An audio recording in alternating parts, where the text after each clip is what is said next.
Talk. For those who are watching this particular dialogue, we're talking about quantum immortality. This is one of those big topics. I probably could make 10 videos about it, and then surrounding it, talking about consciousness.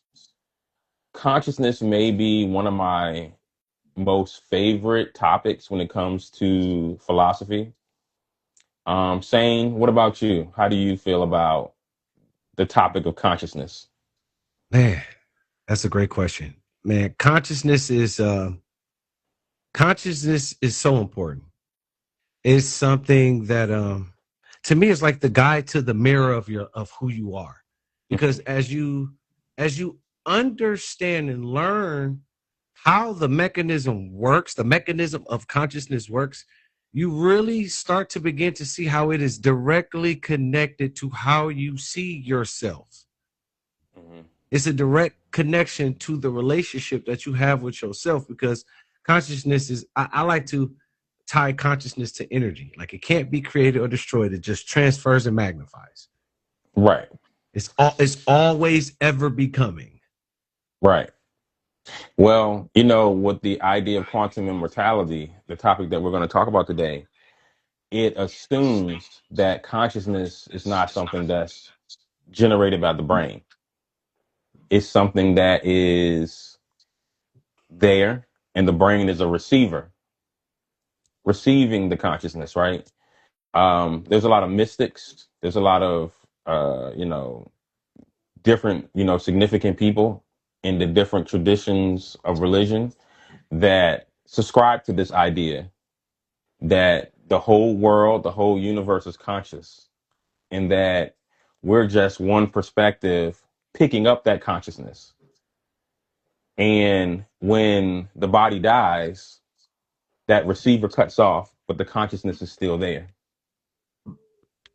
And that's what the quantum immortality theory attributes to. It makes that assumption, right? Now, of course, Mhm. we can't prove these things. There's scientists, there's philosophers that study the mind body problem, study consciousness and how it works, what comes first, the brain generating the consciousness or the consciousness already there and the brain just receiving it. And Mhm. so it's one of those things that we may not ever solve, right?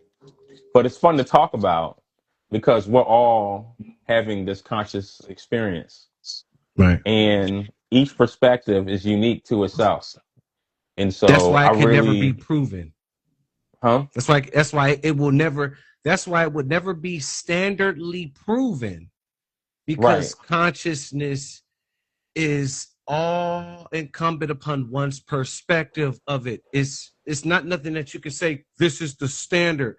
No, it's more of, well, we can talk about it, and as we engage and as we ask questions and as we Mhm. inquire, it's like we start to envelop and develop more of like, hold on, this is kind of really individualized. Mhm. There's some things that are supposed to be explained. There's some things that are meant to not be able to be explained in a logical and linear aspect. Mhm. It's like, and consciousness is one of those things. I kind of attribute it to the story of kind of like Christian story of creation, of how, you know, technically we're spirits, we're spirits having a human experience instead of just being human beings. But Right. where our spirit is that, I could guess you could call it the heartbeat of the consciousness because it is a lineage from the Most High, Mhm. and we are an extension of that reflection. So even when people act, I mean, even when I've been asked, well, how could you prove the quantum immortality theory? I was like, well, if you think about it, you're the proof. You're the proof because you're the one having that experience, this individual unique experience in this world from a unique perspective that no one else can experience on this planet but yourself.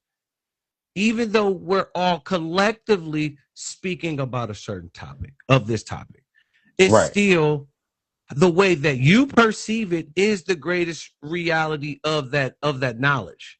because I look at it like this, and I want to be clear, guys.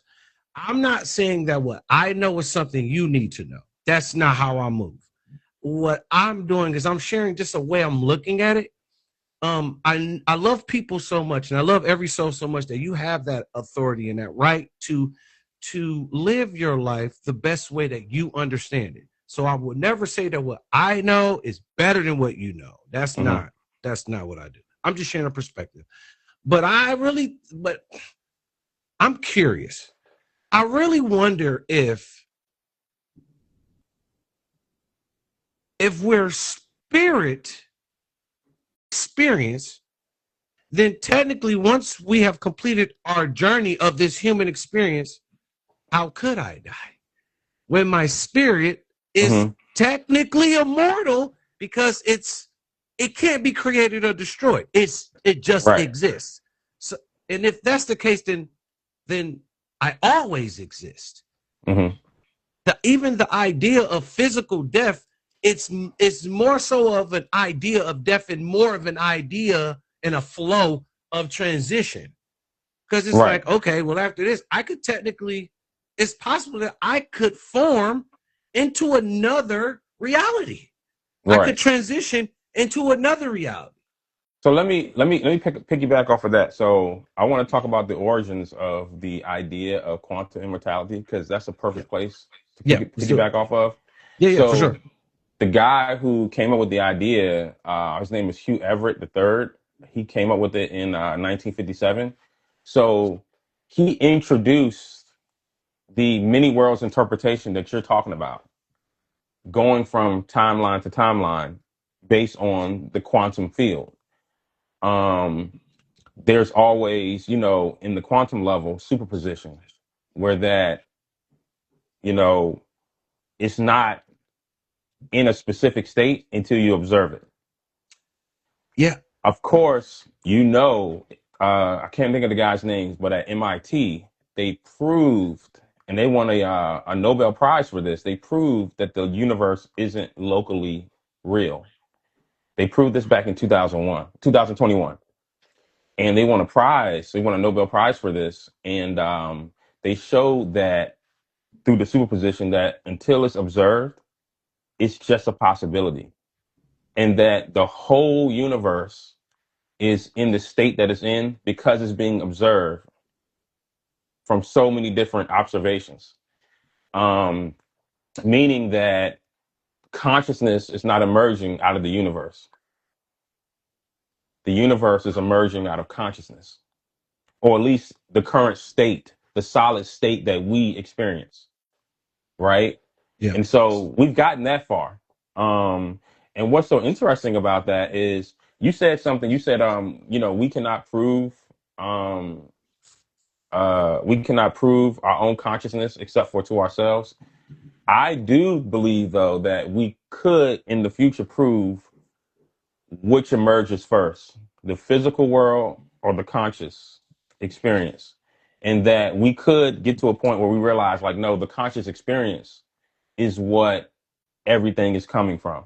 yeah. That can be Now, proven whether or right now. not you're having a conscious experience or I'm having a conscious experience, I Right. don't know if that can never be proven. And I agree with you totally on that. Yeah. But when it comes to quantum immortality, the only reason why that can't be proven is because you're the only one that can test the theory itself. Now, let's get into the theory. So, the theory is that you, when it comes to quantum immortality, can never experience your own death. That is the idea. The idea is that when it's time for you and your consciousness to cease and this body shuts down, it ends, that your consciousness can never know unconsciousness.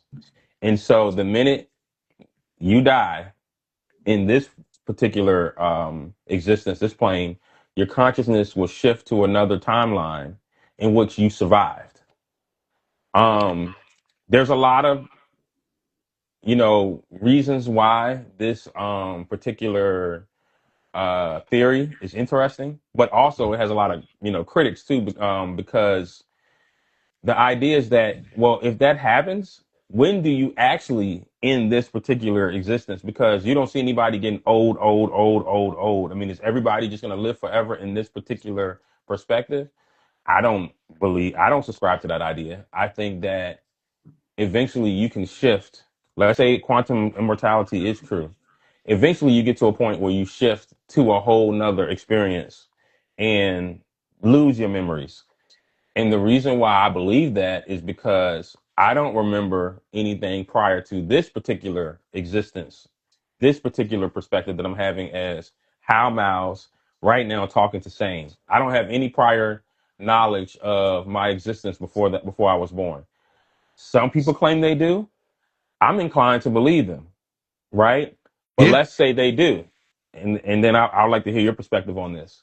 They would still have those memories from a different perspective, a different existence, a different lifetime, which means that somewhere along the lines, the conscious experience jumped from one perspective to another.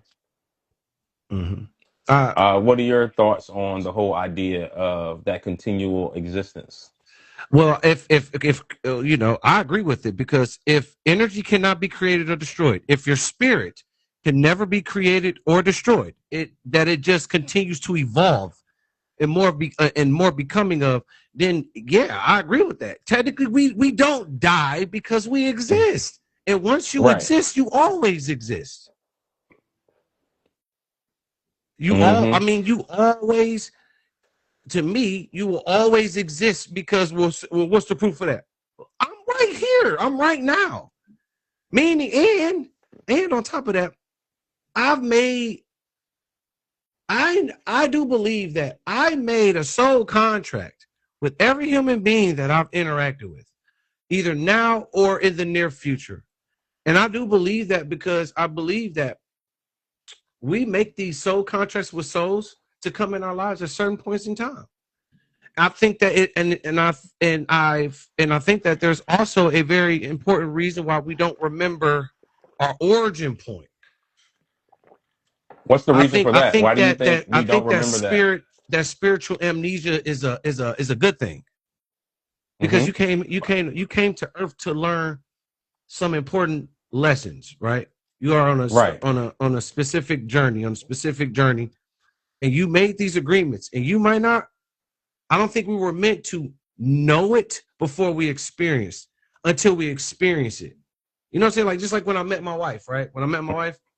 When I had first met her, right? Her energy felt familiar, even though I didn't necessarily recognize it. When I came crossing her path, Hmm. interacted with her, that's when I knew. I had the That's when same I knew. story. I've had the same story with my wife. I've had the same story with a lot of different people. Like, you feel familiar with their spirit, with their presence. Again, I have a particular analogy that I like to use when it comes to your memory, because we identify with our memory. Is that it's like watching your favorite movie, right? When you first watch the movie, you have one particular experience, right? Then when you watch it 10 times, 20 times, 30 times, it's never the same as the first time you're watching it. Right. And to me, losing our memory is like the universe is what's the best way to put this? Please excuse me. It's the universe's way of allowing us to have those experiences more than once. Mm-hmm. Because if Because we it's never like, forgot, if we never. held on to every memory, it would get so jumbled that we would lose ourselves in all of the previous memories, to the point where we wouldn't fully be able to enjoy this experience and learn these particular lessons, right? Another thing I wanted to elaborate on is how me and you even came to these conclusions about consciousness and the illusion between life and death, because I think that's something that a lot of people talk about, but we don't really get down into the nitty gritty of how we came to that conclusion. Mm-hmm. If you'd like to go first, uh, do share how you came to that realization that your consciousness, your being is eternal. Man, I I know I'm throwing remember. them at you. I'm throwing them at you. No, it's cool. No, it's cool. Like the first time that I actually had like a personal interaction with, hold on. I really don't think it was like a couple of years, maybe like 3 years ago, I tried to commit suicide, right? Wow, that's powerful. And I remember like getting to such a low point. I realized, like, okay, I'm at the lowest of, I'm experiencing what I consider, what I'm defining and meaning as my lowest point of my life. And wow, even after feeling that, I'm still here. Mm. I'm still here. That really unlocked a lot for me. That moment did a lot for me because I was like, wow, this is the first time that I can actually say that that I'm not my thoughts. Mm. And then I was listening to Bashar. I love Bashar. Mm-hmm. Check him out on YouTube. He's a beast, Yeah, man. I've been checking out Bashar for the last year and a half now. Bashar is amazing. He says like the all are one and the one are all. And it's like being here on earth is like is like mastery school. It's like your master's degree of life, of your Mm-hmm. soul's journey. It's like graduate class right here. And he was just explaining how there's necessarily no such thing as life or death because the mechanism of life is always now, the moment, right? And I remember also listening on YouTube to some near death experiences, and Mm-hmm. they was all saying around the same thing. Like, hey, they had a moment where they were like, people are yelling, they're telling people, no, no, no need to yell, no need to, what you yelling for? And then they look down at themselves, and I'm like, and they like, hold on. Now I see myself. I Wow. see myself down there, even though I'm aware of it right here. And like, and even like when I was growing up, I grew up, I learned a few religions. I learned about the Nation of Islam, the Muslim religion, Christianity, going to church. And it was always saying that the kingdom of heaven is within. Mm-hmm. And I started to wonder, like, okay, well, if the kingdom of heaven is within, and Jesus was urging people, yo, these things that y'all see me doing, y'all could do more Mm-hmm. and better.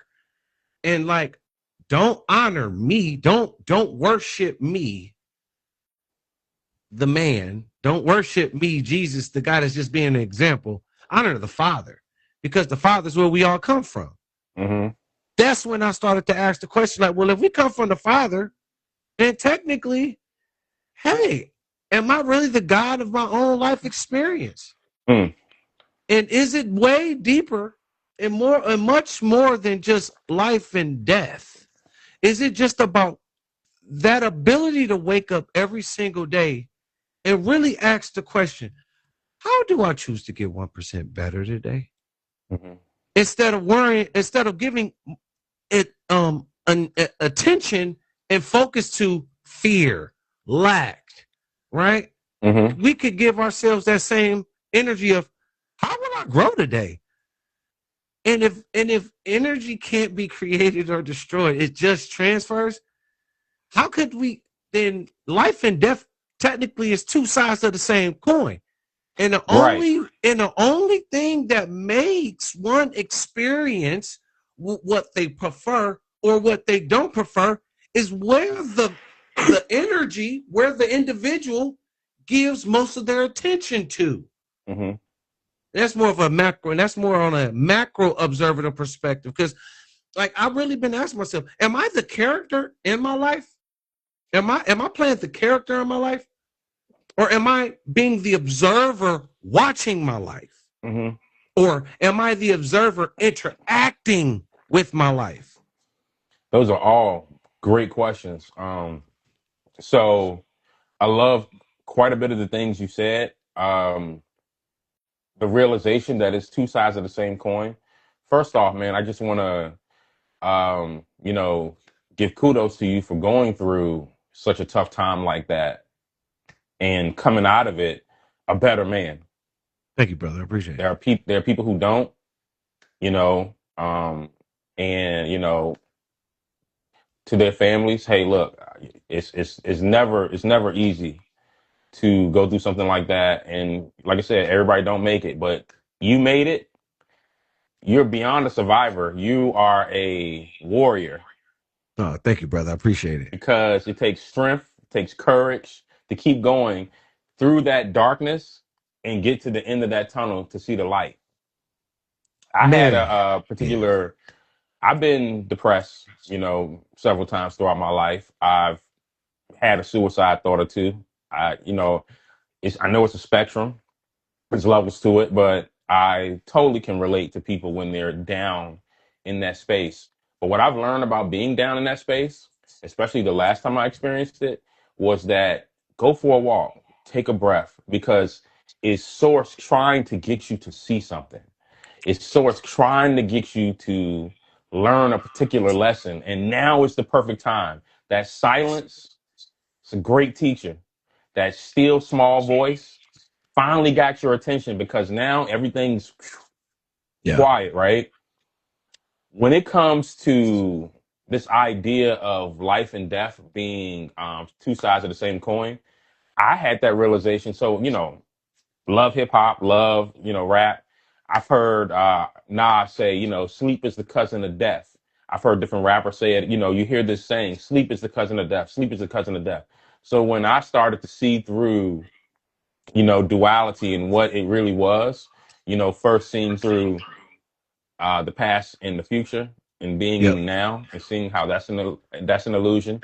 That same realization that Albert Einstein had when he came to the realization of E = mc squared and that space time is relative, right? Um, I notice that when I go to sleep, it feels as though I wake right back up. I've Man, been me and my doing wife were that just talking about that last 38 night. years of my life. Come on. Never noticed it until I I noticed it. And That's when I right. saw that, I said, "Whoa, we never experience unconsciousness. How can you? You're unconscious. No one Um, can experience unconsciousness." And then when I noticed that, I said, "Well, how can I experience death? I will be unconscious." how? I mean, seriously, because it's like you are so right, bro. Like I kid you not. We really. It's like, does the body rest at night? Yes, but is the spirit still active? I mean, like honestly, if for me, it even feels like when I lay my head down, I'm waking up in another dimension, Mm-hmm. in another reality. So it's like my source, my spirit is so still that is also awake at the same time. So it's like Mm-hmm. it's aware and it's unaware at the same time, because Mm-hmm. my spirit is one with my heavenly Father at all times. Meaning, technically, even though I'm having this experience through this lens of this humanly shell, when this shell goes to rest, I'm still alive. Mm-hmm. I'm still rolling. It's even to the point, bro. I've developed going to bed with intention. Like last night. Mm. Last night, I felt, before I went to bed, I was in an immense state of enjoying my preferred state of being, to the point that I blissfully dwindled into sleep.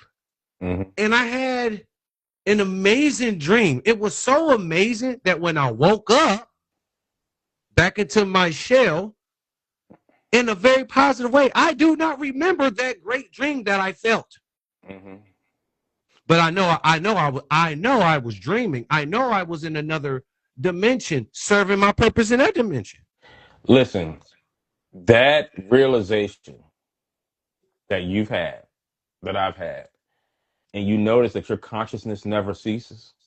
like I said, you go to sleep, you can wake right back up. It feels like you wake right back up. You go to sleep with intention, you're having this quote unquote dream, this other experience that you're having in wherever else that it is, right? Yeah. But you're still here, you're still now, and then waking back up, maybe remembering or not remembering that dream, but you never experience the unconscious effect of you being asleep or again being away from the dream world. For all we know, waking up into this reality is us being asleep from the dream world. And the There dream you world is go. us going, okay, I'm done having this experience. I'm gonna go back to sleep again. I need to rest. And then when you rest, you wake back up here. Yeah. Who's to say you're doing it, not doing it in reverse? And that's what, you begin to realize about duality because, again, there's a lot of great thinkers, mystics, ascended masters who say that this is a dream.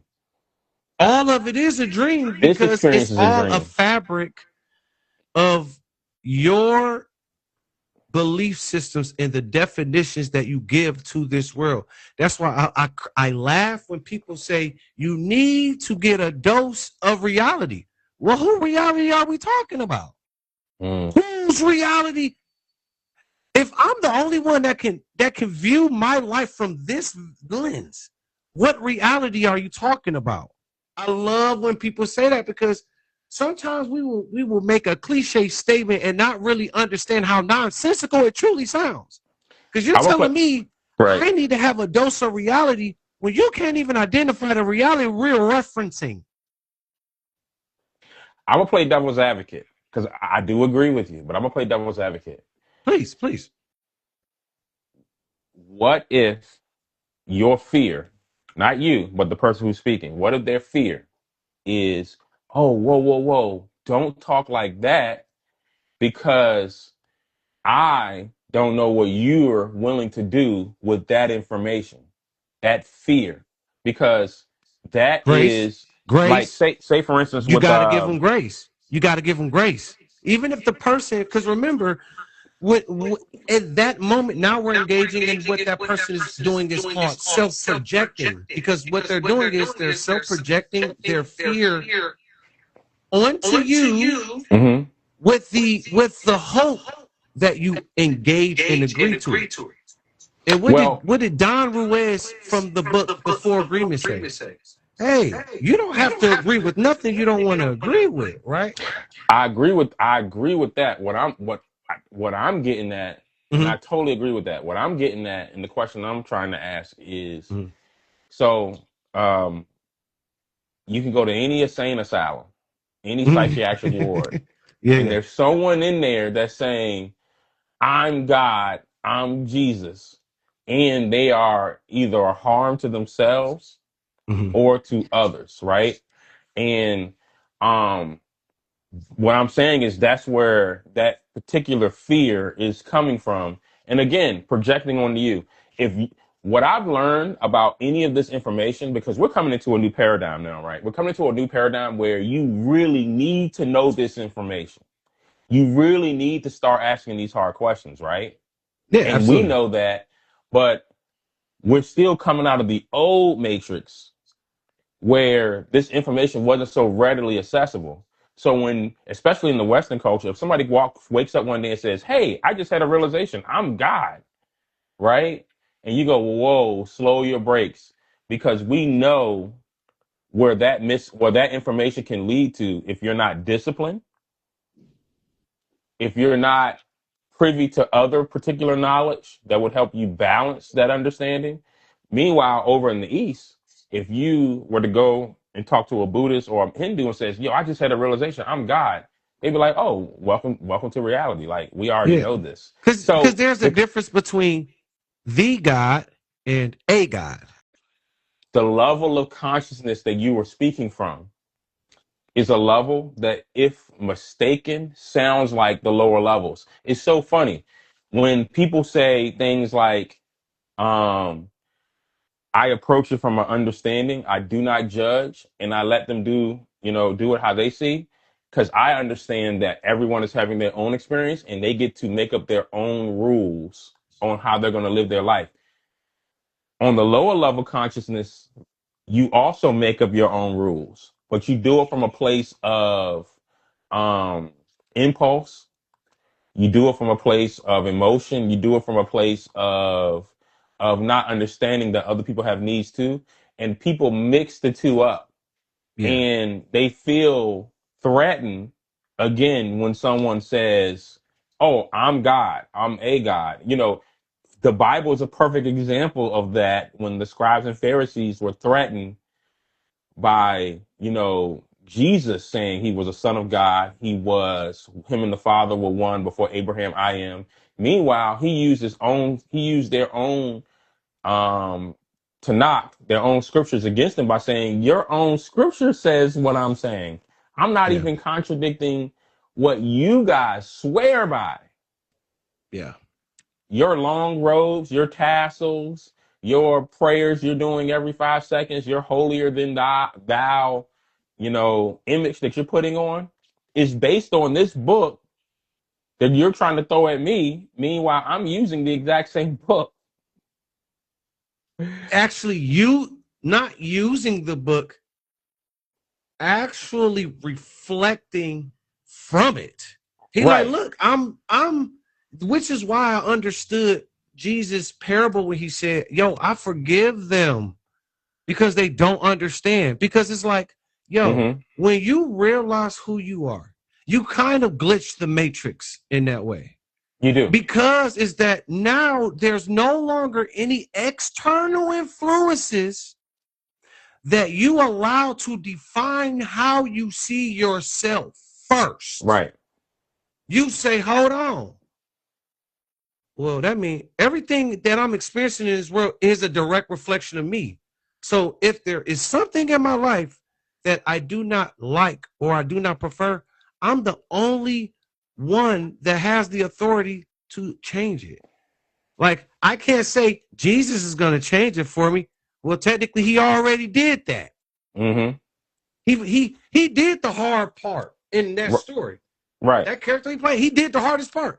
He died for the sins of a lot of unawareness in people. Mm-hmm. He was like, look, if y'all ain't gonna get it, I'll do it. Hey, I love y'all. I take it, I take none of it personal. Right.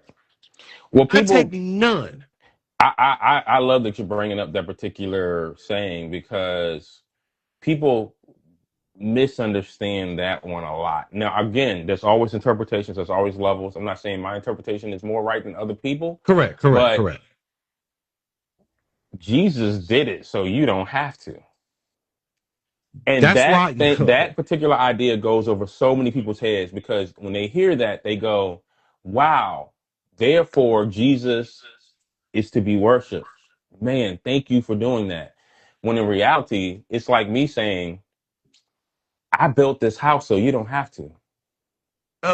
I mean, look, Now you can hey, come live in the house. You don't have to why build the house. now you see why there's no need to feel bad about yourself. Now you seeing why there's no need to condemn yourself. It just goes Because over people's heads. technically, Hmm. since he did when he died for the transgressions of the humanity, technically, I should not be calling myself a sinner and then hearing from somebody else that the only way I could be saved is to be saved from someone that already saved me.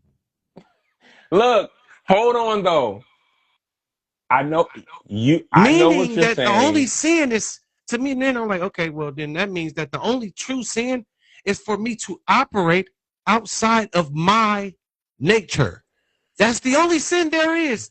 And even that's more parabolically speaking than literal.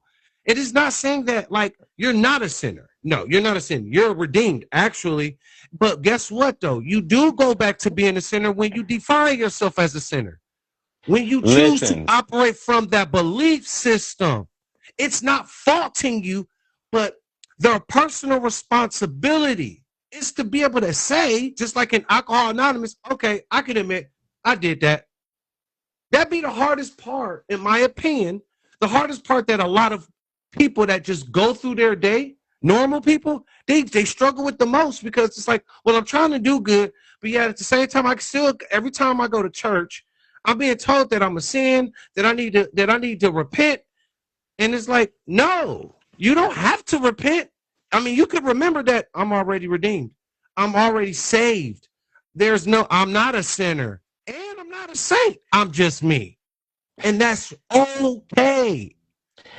I know exactly what you're saying. I know exactly what you mean, right? Yeah, yeah. The piece that they have to know in order to know that Mhm. is that truth that Jesus was talking about. Ye shall know the truth, and the truth will make you free. It What will set you. truth is that? What is that truth? It's not the objective truth because you don't Nope. have, no one can know the objective truth. Nope. It's that truth about who you are. And you giving yourself the space and the grace to accept it Yeah. unconditionally. Meaning, hold on. That man, I love myself inside and out. I love myself in an unconditional manner. Hold on. If I can love, this is just in the Christian sense. If I can love Jesus with all my heart and soul, and I have Mm-hmm. never met this man from physical experience, but I can take that same framework and apply it to myself. Yeah, you can. If you want to. That's the beautiful thing. This is how much power our Heavenly Father gave us. It's all if we want to or not. Either Right. way, guess what? Either way, there's nothing that we can ever do to disappoint him. Why? Because you exist. Like if he was that disappointed, you wouldn't exist. If he was Right. that mad, the way, and like I said, I'm saying this in unconditional love. This is not being said to attack nobody. I got too much love for that. I got too much Mm. love and appreciation for humanity and every soul in this existence to think like that. So this is not that. So my beautiful Christian people, not down to y'all at all. You got the right to believe whatever you want. I love you for it. I'm just giving and sharing the perspective. That's it. That's it. But it's like, hey, we don't have to. We do not have to tell ourselves we're condemned. We do not have to continue to give permission to these fear loops that are holding us back. Mm-hmm. That is preventing us from to choosing to live and be alive. It's a lot of Mm-hmm. people living right now that are living but that are not alive. Mm-hmm. And Yeah. it's all an idea. It's an idea that has been left unchecked, brother. Right. It's that fear-based loop that you described. And I would even go a little bit more based than that. It's Mm-hmm. the animal stimulus response. We all have it in us. It's what the scriptures, what every religion calls the flesh. Mm-hmm. That daily battle to have that stimulus and then that impulse, and us being spirit, us being made in God's image, we have the ability, the right to take a pause and go, I feel that stimulus, I feel that stimulant, I'm not going to respond in that way.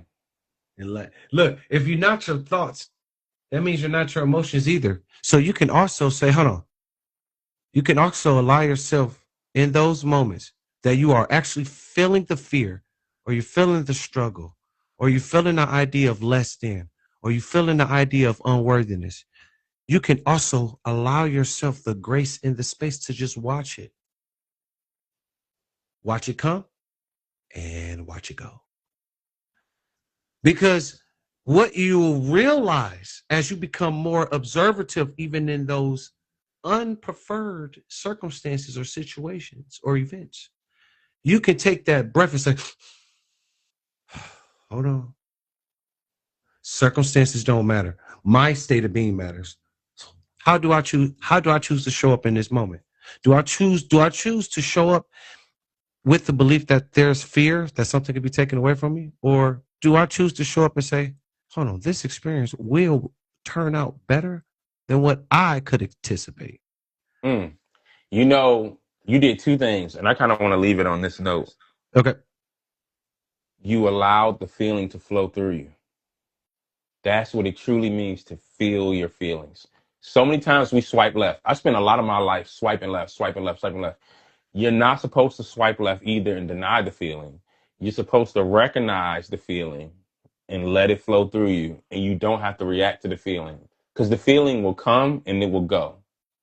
And then in taking that pause, you get to understand why you felt the feeling in the first place. And that's the power that we've been given as sovereign beings from the source. That's it right there. That's what it means to be fully human.